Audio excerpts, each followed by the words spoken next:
여러분 안녕하십니까? 뉴스데스크 제주입니다. 제주에서도 오미크론이 빠르게 확산되면서 하루 확진자가 300명 넘게 쏟아지고 있습니다.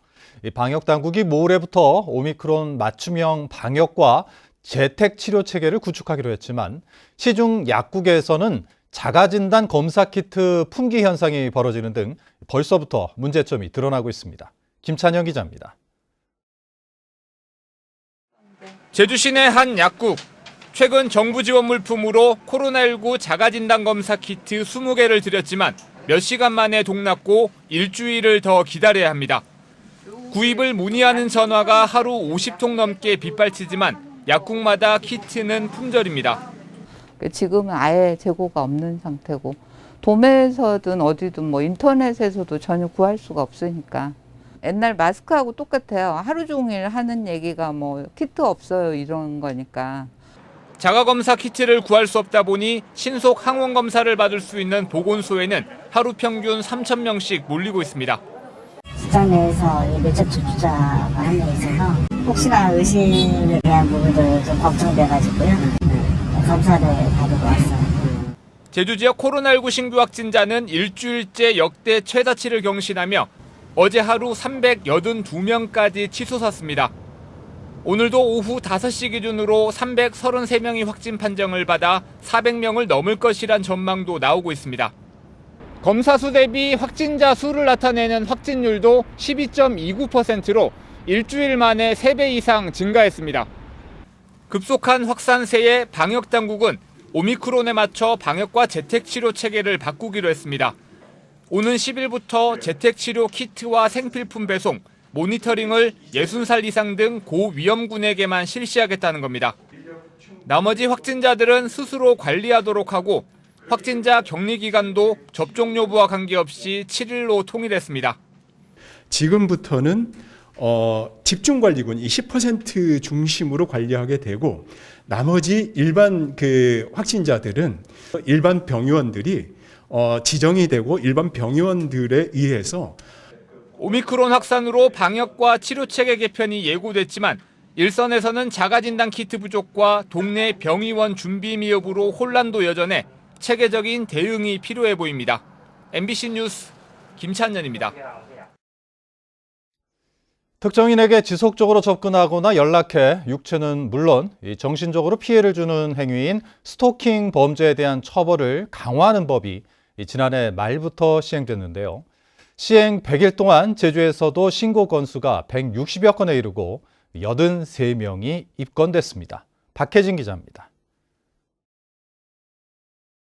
저녁 시간 제주 시내 한 점포 앞. 한 남성이 가게 안을 쳐다보며 한참을 서성입니다. 이 남성은 이곳에서 일하는 20대 여성을 3년 넘게 반복해 찾아왔습니다. 피해 여성이 경찰에 신고해 접근 금지 명령이 내려졌지만 남성은 스토킹을 계속하다 지난달에 유치장에 입감됐습니다. 하루 유리 앞에서 그냥 뚫어져서 쳐다보고 눈 마주치면 눈도 안 피하고 뭐 2시간 정도, 3시간 정도 계속 있어요. 요즘 이상한 사람을 많으니까 무섭잖아요. 헤어진 여성이 일하는 가게로 찾아와 만나달라며 협박하고 만나주지 않으면 죽이겠다는 등 수십 건의 문자 메시지를 보낸 또 다른 남성은 차 안에서 흉기가 발견돼 구속됐습니다. 찾는다고 누가 와가지고 와서 그 사람 찾는다고 바로 하니까 계속 있으니까 경찰에 신고한 거지. 지난해 10월 스토킹 처벌법이 강화된 뒤 100일 동안 제주에서 접수된 스토킹 관련 신고는 166건에 달합니다. 하루 평균 1.6건꼴로 법 개정 전보다 5배 넘게 늘었습니다. 경찰은 83명을 형사 입건했고 재범 우려가 있는 59명 중 12명은 유치장에 입감됐습니다. 상대방의 의사에 반해요. 정당한 이유 없이 접근하거나 그냥 지켜보거나 아니면 물건 등을 도달하게 하거나 모두 스토킹 행위가 돼서 이게 지속 반복적으로 하면은 스토킹 범죄가 돼서 처벌이 됩니다. 하지만 스토킹 가해자가 붙잡히더라도 피해자가 보복이 두려워 처벌을 원하지 않거나 실제 처벌도 대부분 벌금형이나 집행유예 수준에 그치는 경우가 많아 보완이 필요하다는 지적도 나오고 있습니다. MBC 뉴스 박혜진입니다. 최근 미디어 환경이 빠르게 변하면서 지상파 방송이 위기를 맞고 있는 상황인데요. 이를 두고 차기 정부에서 방송 규제의 대전환을 통해 이 방송의 공적 가치와 산업적 경쟁력을 높여야 한다는 주장이 학계에서도 나오고 있습니다. 김항석 기자입니다. 유료 동영상 서비스 OTT 등 모바일 기반 미디어의 급성장으로 빠르게 변화하고 있는 미디어 환경. 위기에 직면한 지상파 방송의 공적 역할을 강화하기 위해 대대적인 규제 혁신이 필요하다는 목소리가 나오는 이유입니다. 방송 전반에 대한 규제 혁파, 이런 것들을 묵묵히 감내할 수 있는 아주 강단 있는 추진력, 그리고 시의적절한 방송 규제에 관한 대전환이 있어야 된다라고 생각하고 있습니다. 제주에서 열린 한국언론학회 세미나에서 전문가들은 지상파 방송사가 경쟁력 있는 콘텐츠를 제작하도록 국가적인 육성 정책이 필요하다고 지적했습니다. 상업 콘텐츠가 득세하는 흐름 속에서 공적인 필수 콘텐츠가 축소될 수 있는 데다 디지털 시대에는 정보 격차가 빈부 격차로까지 이어질 수 있기 때문입니다. 지상파 방송 같은 경우는 굉장히 낡은 규제를 적용받고 있고 반면에 지원책은 굉장히 부족한 실정입니다. 그렇기 때문에 지상파 방송에 대한 편성 규제라든가 광고 규제라든가 이런 규제들을 좀 대폭 완화할 필요가 있고, 또 수도권 집중으로 인한 지역 소멸 위기가 가속화되고 있는 만큼 지역방송 발전 기금을 설치하고 지역 생산 콘텐츠에 중앙방송 쿼터제를 도입해야 한다는 주장도 나왔습니다. 지역방송이 균형 발전을 이끌고 또 특히 지역의 이제 콘텐츠 산업 육성을 이렇게 선도하는 그런 부분들을 공적 측면에 포함해야 되지 않나 하는 점을 주장을 하고 있습니다. 방송의 공적 기능을 강화하기 위해 차기 정부에서는 분산된 유관부처를 미디어부와 공영미디어위원회로 통합하고 청와대의 문화미디어 수석을 도입해야 한다는 의견도 제시됐습니다. MBC 뉴스 김항섭입니다.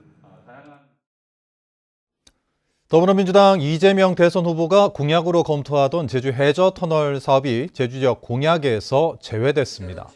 송재호 민주당 상임선대위원장에 따르면 환경 가치와 도민 여론 등을 감안해 해저 터널 사업을 선거 공약에서 빼기로 했다고 밝혔습니다. 다만 남부 수도권 구상과 관련해 유보 과제로 남겨두기로 했다고 밝혔습니다. 한편 이재명 후보는 이번 일요일 제주를 찾아 주요 공약을 발표하고 지지를 호소할 예정입니다. 오늘 오후 3시 반쯤 서귀포시 대정읍 마라도 남쪽 2.9km 해상에서 대정 선적의 5.6톤급 연안 들망어선이 전복됐습니다. 해경은 헬기와 구조대를 보내 바다에 피로 중이던 선원 2명을 구조했고 나머지 1명은 뒤집힌 선박 안에서 수색 작업을 벌여 1시간 만에 발견해 병원으로 옮겨졌지만 숨진 것으로 알려졌습니다. 해경은 구조된 선원들을 상대로 정확한 사고 경위를 조사하고 있습니다. 오늘 오후 3시 50분쯤 제주시 도두일동 민속오일시장 부근 근린생활시설 4층 건물 2층 주택에서 불이 났습니다. 이 불로 인명피해는 없었지만 1층 점포와 위층 주택 등에 있던 주민 13명이 놀라 대피했습니다. 경찰과 소방당국은 음식을 조리하기 위해 가스불을 켠 채 잠시 외출했다는 집주인의 말을 토대로 정확한 화재 원인을 조사하고 있습니다. 제주도의회 교섭단체 연설에서 여야가 문재인 정부의 공과를 놓고 공방을 벌였습니다. 더불어민주당 김희연 원내대표는 4.3 특별법 개정을 문재인 정부의 성과로 꼽았지만 국민의힘 김황국 원내대표는 대북 정책과 부동산 정책에서 실패했다며 비판했습니다. 오는 17일까지 열리는 임시회에서는 제주 첨단과학기술 2단지와 자연체험파크 환경영향평가 동의안 등을 심의합니다. 부임춘 전 제주신문 대표가 제주도의회에서 기자회견을 갖고 국민의힘 도지사 후보로 출마하겠다고 선언했습니다. 윤석열 후보 직속 제주공정개혁 추진단장을 맡고 있는 부임춘 전 대표는 5개 권역 균형발전 로드맵과 연예산 10조 원 시대의 개막, 행정구조 개편과 제2공항 추진 등을 공약했습니다. 제주 서부경찰서는 이혼한 전 부인의 지인에게 흉기를 휘두른 혐의로 30대 남성 A씨에 대해 구속영장을 신청하기로 했습니다. A씨는 지난 6일 밤 11시쯤 제주시 연동의 전 부인의 집에 술에 취한 채 찾아가 자신의 연락을 받지 않는다며 흉기를 휘두르다 이를 말리던 지인을 다치게 한 혐의를 받고 있습니다. 뉴스데스크 제주를 마칩니다. 시청해주신 여러분 고맙습니다.